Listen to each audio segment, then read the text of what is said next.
Jadi ketika Allah menutup kalimat puasa, ayat puasa dengan kata la'allakum, seakan memberi kesan tidak semua orang puasa akan mendapatkan kenaikan takwa dan jaminan 4 kemuliaan tadi kecuali orang yang serius puasanya, orang yang sungguh-sungguh puasanya. Karena itulah untuk menunjukkan kesungguhan itu, bagian terakhir kita, Nabi memberikan 3 amalan utama. Bismillahirrahmanirrahim. Apakah semua orang yang puasa bisa mendapatkan 4 kemuliaan tadi atau tidak? Ini poinnya. 4 itu kalau digabungkan jadi takwa namanya. Singkatnya, apakah semua orang puasa pasti bertakwa? Ya, tanyakan Al-Quran. Apa jawaban Allah di Al-Quran? Dijawab langsung di ayat Siyam. Al-Baqarah ayat 183. Ya ayyuhalladzina amanu kutiba alaikumus kama kutiba alal ladzina min la'allakum. Nah, kalimat tattaqun itu diawali dengan kata la'allakum. La'alla itu namanya harfu taraji. Saya ulang ya, di ilmu nahwu la'alla disebut harfu taraji. Al-Imam As-Suyuti berkomentar begini. Setiap ada satu harapan, keinginan besar yang ingin dicapai, tapi diawali dengan kata la'alla atau la'allakum, ini menunjukkan bahwa harapan itu, alhamdulillah, harapan itu tidak mungkin bisa dicapai kecuali dengan kesungguhan, keseriusan. Jadi ketika Allah menutup kalimat puasa, ayat puasa dengan kata la'allakum, seakan memberi kesan tidak semua orang puasa akan mendapatkan kenaikan takwa dan jaminan 4 kemuliaan tadi kecuali orang yang serius puasanya, orang yang sungguh-sungguh puasanya. Karena itulah untuk menunjukkan kesungguhan itu, bagian terakhir kita, Nabi memberikan 3 amalan utama. Saya akan bacakan dengan cepat 3 amalan utama yang dikuatkan oleh beliau kepada para sahabat sebelum tiba Ramadan dan sampai sekarang menjadi kurikulum Ramadan Nabi. Jadi kalau ibu bapak ingin mengeluarkan kurikulum Ramadan Nabi, nanti bikin agenda saat Ramadan, ya, supaya nggak pusing nanti. Kalau masuk hari pertama apa yang dikerjakan, hari kedua apa yang dikerjakan, subuh apa, siang apa, sore apa. Cuman nanti saya berikan 3 yang pokok ini. Ada 3. 1, meningkatkan sholat.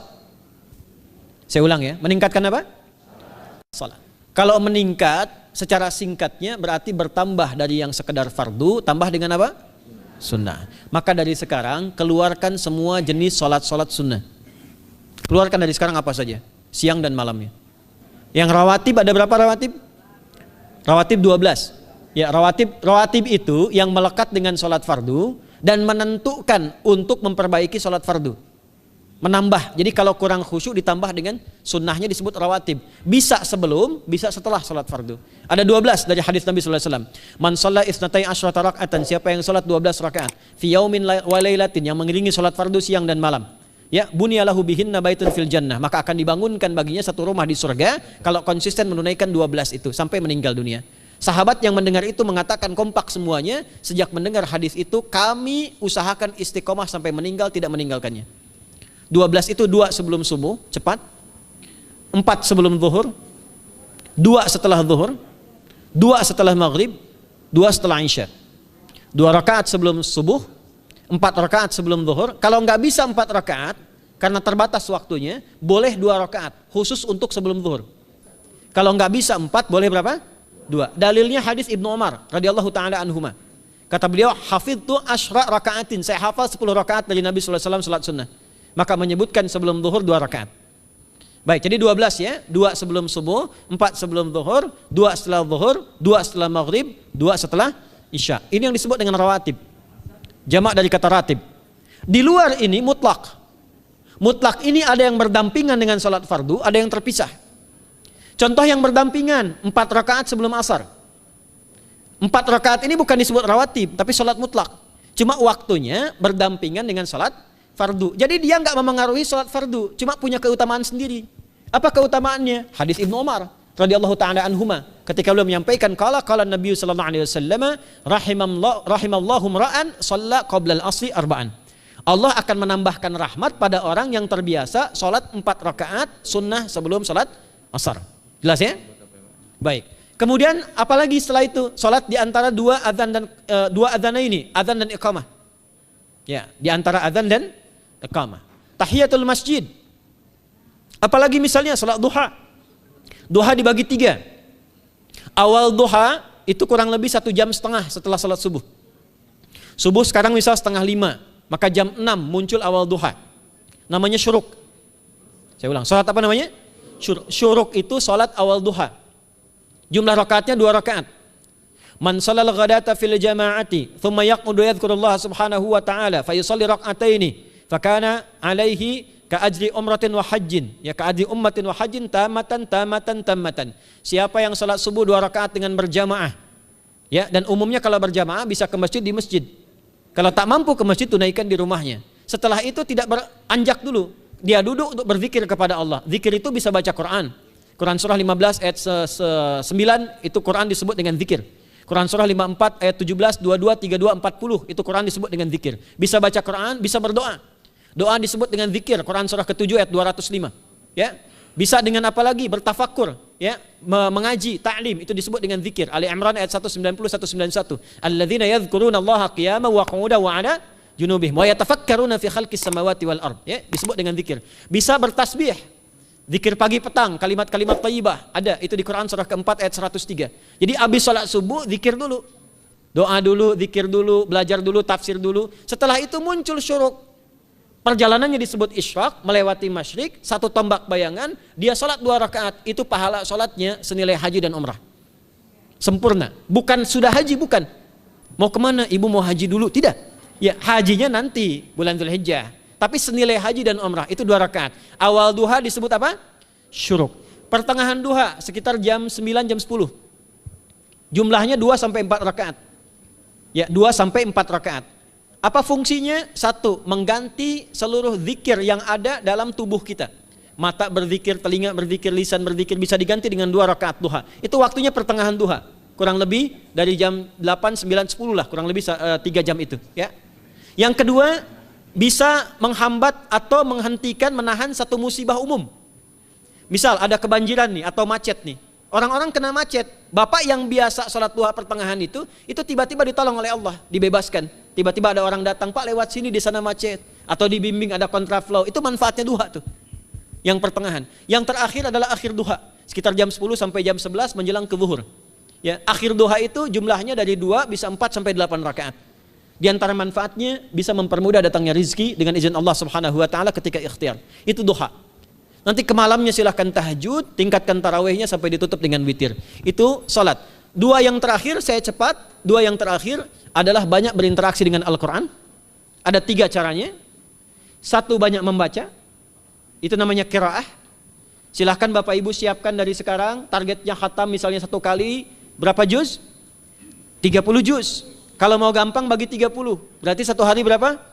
1 juz. Paling gampang lagi, supaya nggak capek ngajinya, supaya nggak capek, bagi 1 juz 5 waktu sholat.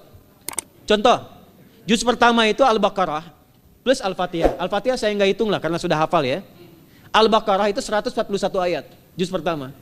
Bagi 5, 28. Jadi setiap ketemu waktu sholat, bagi 2 lagi, 28 bagi 2 berapa? 14. Sebelum sholat baca 14 ayat, setelah sholat baca 14 ayat. Itu 14 ayat tuh paling-paling nggak nyampe 5 menit Bu Pak. Kalau investasi 10 menit setiap waktu sholat bagi 2 kita baca 14 ayat, itu insya Allah selesai Ramadan khatam Quran. Itu udah rumus.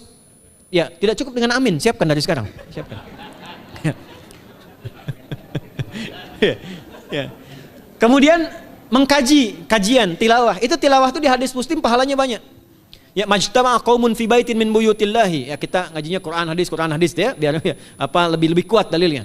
Majtama'a qaumun fi baitin min buyutillahi yatluna kitaballahi wa yatadarasuna fima bainahum. Ya, siapa yang bisa tilawah Quran, ngaji, tafsir, keluarkan misalnya untuk Ramadan 10 hari saya pengen tahu Al-Fatihah. Itu ketika dilakukan punya 4 keutamaan. 1, ghasyiyatuhum rahmah. Selama ngaji rahmat Allah dibentangkan. Kalau pengen doa cepat dikabulkan, kalau istighfar diampuni.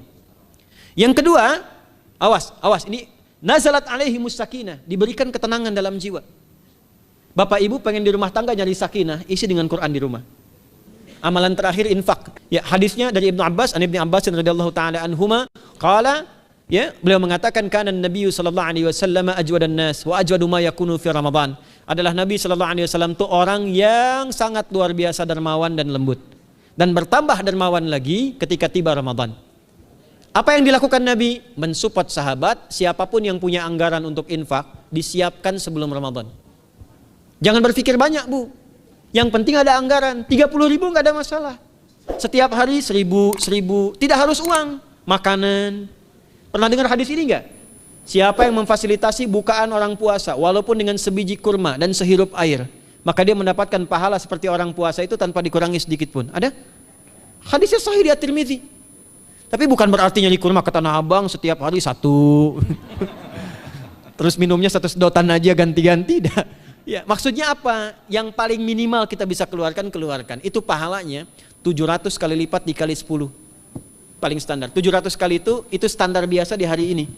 Dalilnya Al-Baqarah ayat 261 yang dibacakan Adinda tadi kita itu. Ramadan kali 10 lagi. Maka dari itu disiapkan dari sekarang untuk infak. Kalau kami di desa itu, ibu saya selalu kalau Ramadan itu RT-nya setiap rumah. Ini untuk bukaan hari ini rumah A, rumah B, rumah C. Bukaan besok rumah A, rumah B, rumah C. Boleh tuh di PWM Pak dipraktikkan. Ya, misalnya anggota perserikatan siapa dikasih kesempatan.